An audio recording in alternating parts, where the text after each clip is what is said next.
Chacun d'eux y alla, excepté le lièvre qui se dit: Ils nettoieront le puits sans mon aide.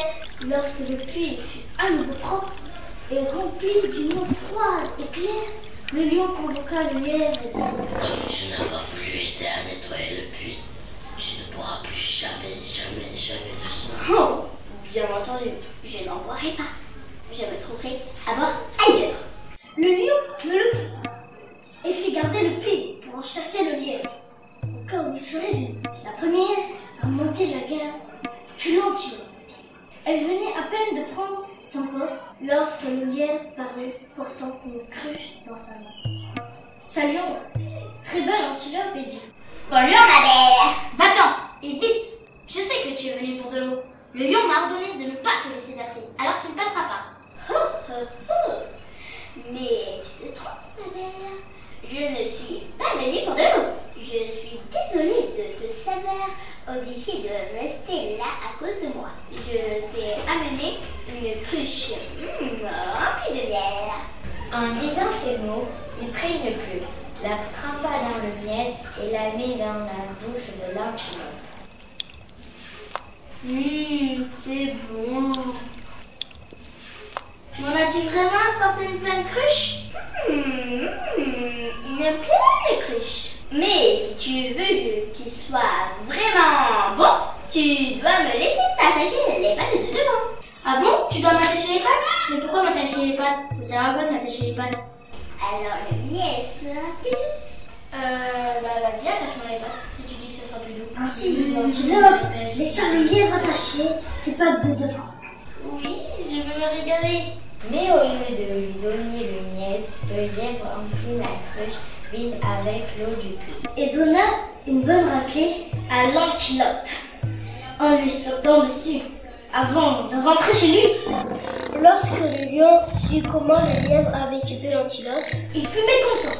Mais la petite grenouille qui se trouvait là lui dit: Ne sois pas irrité, ô roi des animaux. Laisse-moi monter la garde auprès du puits. Le lièvre ne t'y fera pas, moi. Toi, minuscule petit ver de terre, tu es une si petite chose. Qu'est-ce que tu comptes faire? Lorsqu'elle arriva au puits, elle se cacha à l'intérieur et attendit. Le lièvre arriva bientôt, regarda autour de lui et ne voyant personne de près du puits, il s'esclaffa. Bien. Je suis intelligent. Plus intelligent que tous les autres réunis. Personne ne m'ennuiera. Désormais, il remplit sa cruche d'eau, sauta dans le puits et remua la boue du fond pour s'aérer. Mais lorsqu'il voulut en sortir, la grenouille lui attrapa les pattes arrière et le ligota.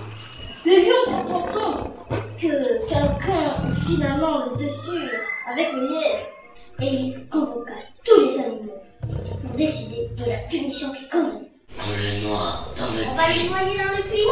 J'ai vu.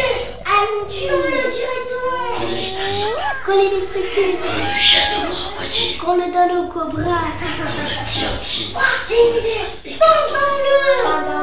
Il faut le punir. Ah oui, punissons-le.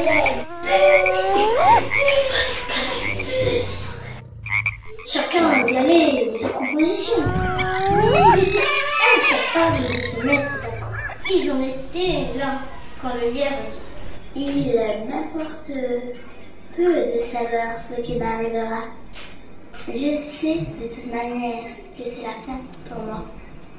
Je vais vous faire moi-même une proposition. Mettez-moi sur le dos de la fille du loup et ça sera pour moi l'amour. Alors les animaux amenèrent la jeune lionne et le mirent sur son dos. Mais au moment même, il bondit et disparut dans les broussailles. Ils coururent tout après lui avec de grands cris, mais en vain, Car il fut introuvable.